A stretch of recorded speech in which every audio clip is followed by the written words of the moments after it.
Today, we're going to take a look at the patch notes and the Ministry of Balance article for the September 2024 update of World of Warships Legends. And there's a lot in both of these articles, so let's just get right into it. To begin with, we've got the Tempest of Renaissance campaign. The reward for the campaign is Tier 8 Premium Italian Cruiser Michelangelo, equipped with powerful long-range secondary guns and sap shells. She delivers impressive damage and offers a fun and unique gameplay experience. 5-week campaign, 100 milestones. As I understand it, this gun right there on the Michelangelo is a secondary. The main guns are there and there in the middle of the ship, so they cannot fire forward or backward. And thus, the secondaries are a big gimmick on this ship, but we do not have a cruiser commander who can spec into secondaries, not for the Italians or any other nation in this game. And these patch notes say nothing about such a commander coming for the Italians, so we may be forced to use Revel as the commander on this ship. We'll have to see when the update drops.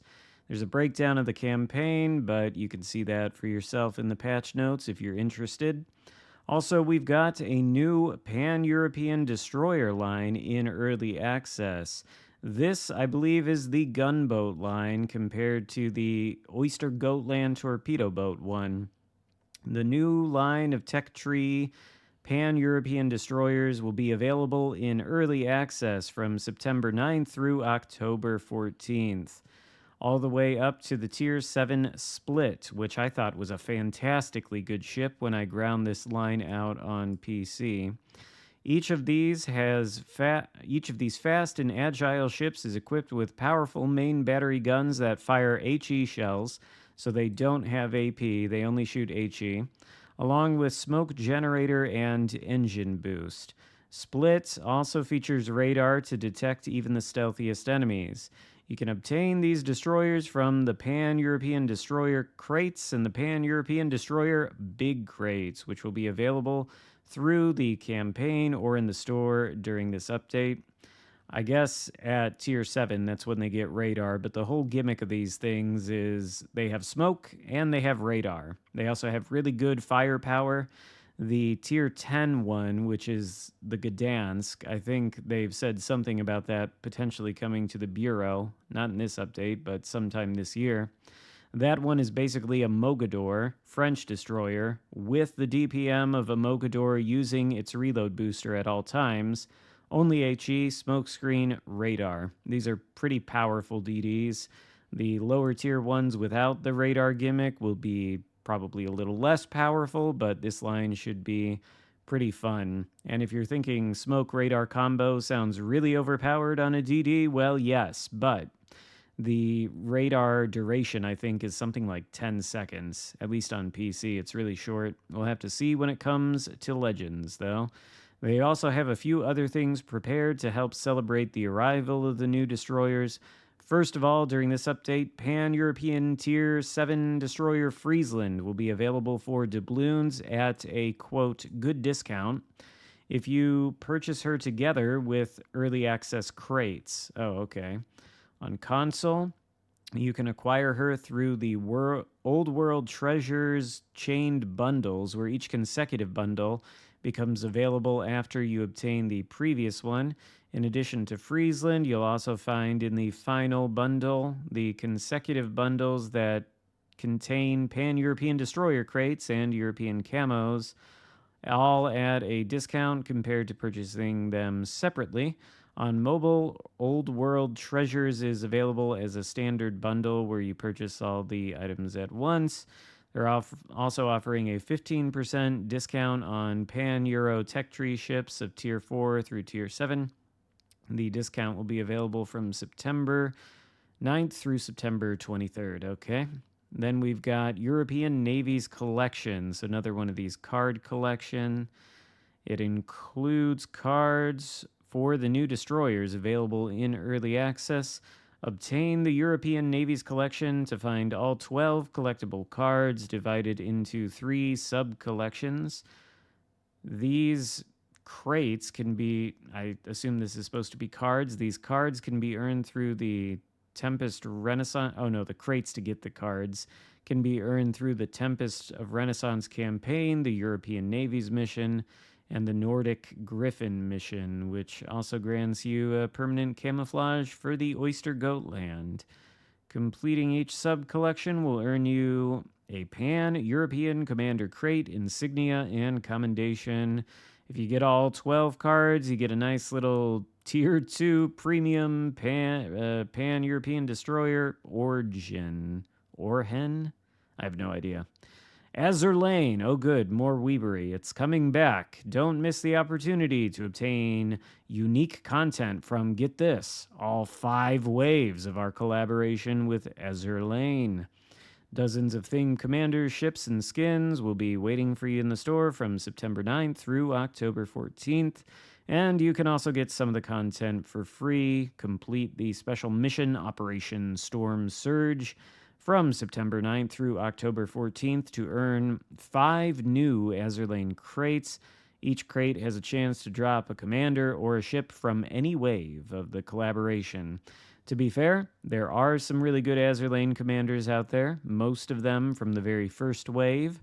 And if that's available, well, then I guess you've got a chance to obtain them if you don't have them on your commander roster already. Then we've got Mid-Autumn Festival. Celebrate this year's Mid-Autumn Festival with plenty of festive content in the game starting on September 16th. First, complete the free Moonlit Journey mission to earn multiple rewards, including Japanese Tier 5 Premium Battleship Mutsu. Oh, okay, so you can get the Mutsu for free, along with the Moon Festival flag and several patches. Also, visit the store during the Mid-Autumn Festival to discover a wealth of Asian-themed content, including new Pan-Asian Tier 6 Premium Destroyer Fen Yang, which boasts solid HP and is equipped with powerful AP and HE shells. For console players, Fen Yang will be available through a series of Colors of Fall chain bundles. Oh, more of those. Good, good. On mobile, the Colors of Fall chain bundle will be available as a standard bundle. Few more goodies, 10% off Pan-Asian Tier 5 through Tier 7 Tech Tree ships from September 23rd through September 30th, and 10% off Japanese Tier 5 through Tier 7 ships from September 30th to October 7th. Brawl and Ranked Battles. New seasons. 2 new Brawl seasons and 3 Ranked Battle seasons will be available in this update.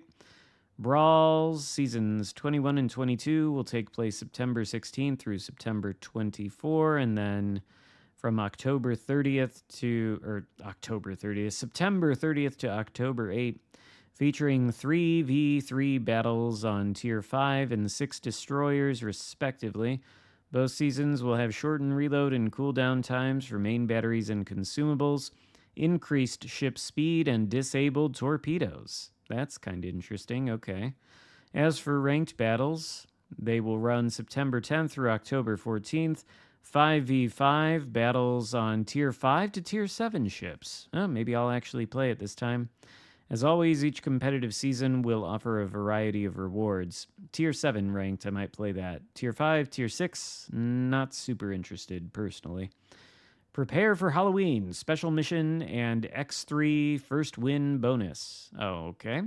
Are you ready for Halloween? Gear up by completing the Haunted Waters mission. Available starting October 7th to receive 2x Halloween 23 crates and exclusive Halloween camouflages. Not too much about the Halloween event. Doesn't really say. I thought I had heard they were creating a new one, but I assume that'll be in an article later on down the road. Then, we have changes to flooding mechanics. We've made adjustments to flooding mechanics to make them more fun in battle. Similar to fire mechanics, which everybody thinks are super fun, ship hulls will now be divided into 2 equal zones. Each zone can only acquire the flooded status once until the current flooding in that zone stops. Additional torpedo hits will not cause new flooding in an already flooded zone or extend the current flooding. If only one part of the ship is flooded, this effect will deal less damage and last for a shorter duration compared to the previous mechanics, which affected the entire ship. If both parts of the ship are flooded, the flooding will either cause more or less damage compared to the old mechanics, depending on the ship's type and characteristics. That is about as clear as mud. Here's how these changes will impact damage across different ship types. For DDs, cruisers, and CVs, one or two flooding instances will generally cause less damage than before. For battleships, one flooding instance will deal less damage, while two flooding instances will cause more damage per second than before, even though the duration of the flooding will be reduced by more than half. How often, what is this talking about if you have more than one flood going at the same time on a ship? How often does that happen? I cannot even think of a single instance where that has happened to me in years. And it says if you have two flooding instances at the same time, you'll see two corresponding icons on the HP bar or a number 2 on the flooding icon on mobile. Interesting. I don't know that this really adjusts frankly, I don't even know what most of this means. It sounds like they're dividing the hull into two parts. Each part has a certain HP that it can take for flooding damage. And if you get flooded more than once in one part, then it will do less damage. And also, you can't have two floods at the same time. To be honest with you, I think this needs to be a bit more clear. Maybe I'll have to ask Wargaming about what exactly this means. Because to be totally honest with you, I don't 100% understand it. Maybe it'll be worded a little bit more clearly in the final patch notes. And then there's balance changes. So we're going to hop over to the Ministry of Balance article in a second. But first, changes to commander guises. They are basically making it so that you can put commander guises on all commanders, not just the free ones. You can also put them on the collaboration ones, but it won't change the actual look of the collaboration commanders in your port. So if you put it on Azur Lane Lady, then you'll still see Azur Lane Lady, but you'll get the benefit of the colored shell tracers and stuff. Anyway, Ministry of Balance article. First up, we've got a lot of buffs. Number 1, USS Florida, which is getting apparently a very massive increase or a massive improvement to accuracy. The sigma is increased by 2.9%, and the dispersion is improved by 11% from an improved battleship dispersion curve to a battle cruiser dispersion curve. AP shell mass is increased by a little bit, which increases the penetration by 4.5%, and the reload time is reduced to 31 seconds. This will probably be really good to the Florida, especially if it becomes a very accurate ship. The Rhode Island, which is only available on PC, I did a video about that a while ago. It's basically like if you took the Florida and buffed it up to a higher tier. It's got more armor and speed than the Florida does. But one thing about it is the guns, at least in my opinion, seem very accurate. So maybe giving more accuracy to the Florida and shortening the reload time by a little bit will turn this into, a fairly decent ship, even in spite of the lack of any armor whatsoever. Vermont. Main battery AP shell damage increased to 15k. Why not just put it in like that in the first place? Well, whatever. Anyway, main battery reload time also reduced by a second. I don't think that's going to make anybody like Vermont more than they already do if you're somebody that doesn't enjoy the ship, but I'm kind of happy to see this. I like the Vermont. Błyskawica and Błyskawica B. I'm probably butchering the pronunciation. I apologize. Main battery reload time reduced by half a second. Torpedo reload time reduced to 60 seconds base. That's pretty good. Torpedo damage increased, range increased, speed increased. Błyskawica is a very old destroyer. Back in the day, it probably had really good stats. It seems like it's basically getting a modernization now. It's kind of cool. Brisbane. Main battery reload time reduced from 5 to 4.5 seconds. Torpedo reload time reduced from 131 to 110 seconds. Radar duration increased to 25. Radar range increased to 10.5. Added smoke generator consumable, which can be used instead of radar. So, okay, now you can turn the Brisbane into an HE spamming Minotaur, I guess. Fair enough. I don't know about this. I don't know if this was really necessary. I feel like the whole gimmick of the Brisbane is it's a high risk, high reward thing that can only use radar, but fair enough. I guess it can become another smokescreen cruiser. Zuiho, torpedo strike aiming time reduced to 6.5. Torpedo speed increased to 55 knots. Independence, dive, bomber maximum flight range increased by 1 kilometer. Bomb damage increased to 5,900 and torpedo arming time reduced. Never really like to see buffs on CVs, but whatever. Algerie, there's something that really needed a buff. AP damage increased, HE damage increased, range, rudder time reduced, ship speed increased. It gets all the buffs, I guess. Frankly, that's probably not a bad thing. The ship is rather mediocre, so it's good to see it getting some love, I guess. Charles Martel, okay, I wasn't aware that that needed a buff, but I'll take it, I guess. More AP damage, more HE damage. Not huge changes, but all right, fine. San Luis, okay, that needs another buff, sure. Let's buff the AP and then the HE damage on that as well. Why not? It's not cracked enough, I guess. Amalfi, okay. Stock HE main battery reload. Oh, finally. Reduced there. Not that I would use HE on the thing, but it makes 0 sense for it to have that long of a reload. Upgraded SAP main battery reload time also reduced by 1 second. That's nice to see. And then smokescreen duration buffed by 10 seconds. All right, that's a nice buff for the Amalfi. Brindisi, a lot of buffs. Accuracy, better Sigma now, 2.05 to 2.1. HE reload time reduced by 2 seconds. SAP reload time reduced by 2 seconds. Smokescreen duration increased by 10 seconds. And then a buff to the hull to the tune of about 4,000 HP. Fair enough. Nerfs. All right, let's see this. A.L. Chapayev. Main battery reload time increased from 8 to 9.2 seconds.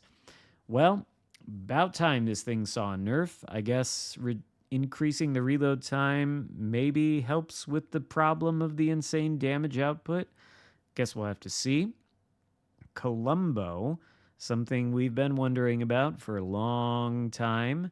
Main battery AP shell reduced to 10.25K from 11K. All right. Main battery AP minimum penetration angle reduced to 50 degrees, maximum to 65 degrees. That's insane that I wasn't actually aware of the penetration angles. I knew they were good, but all right. And then upgraded total hull HP reduced by about 3K overall. Less damage from the guns, less crazy penetration angles, less tankiness. Basically nerfed in all respects. I wonder if, I think it'll still be a pretty good to fantastic ship, even with all these changes. Guess we'll have to see how that goes. Z52. Main battery reload time increased to 4.1. Torpedo reload increased to 90 seconds.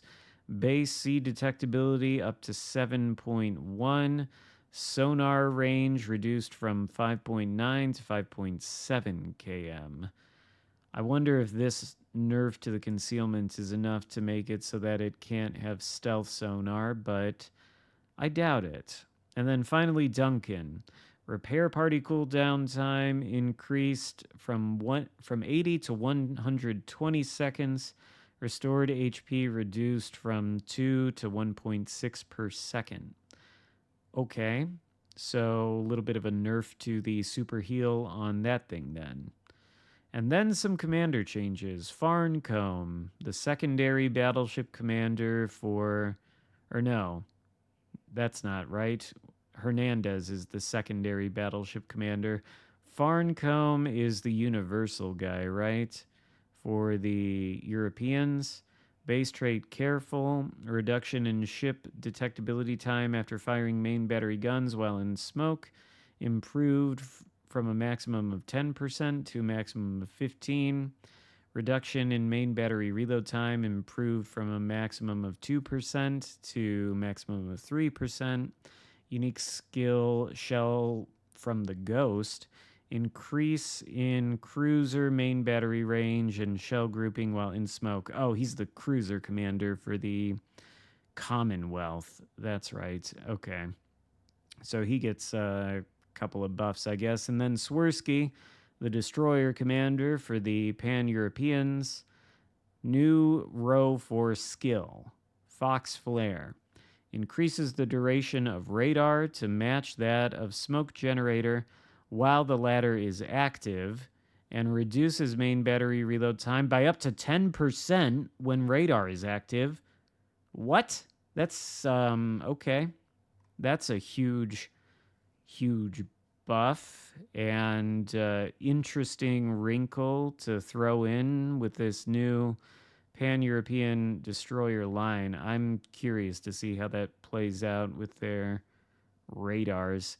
Anyway, that concludes our coverage of the Ministry of Balance article and the September 2024 patch notes.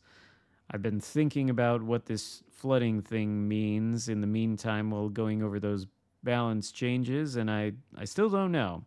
So anyway, give the video a thumbs up, consider subscribing if you haven't already, and we'll figure all this out when the update drops.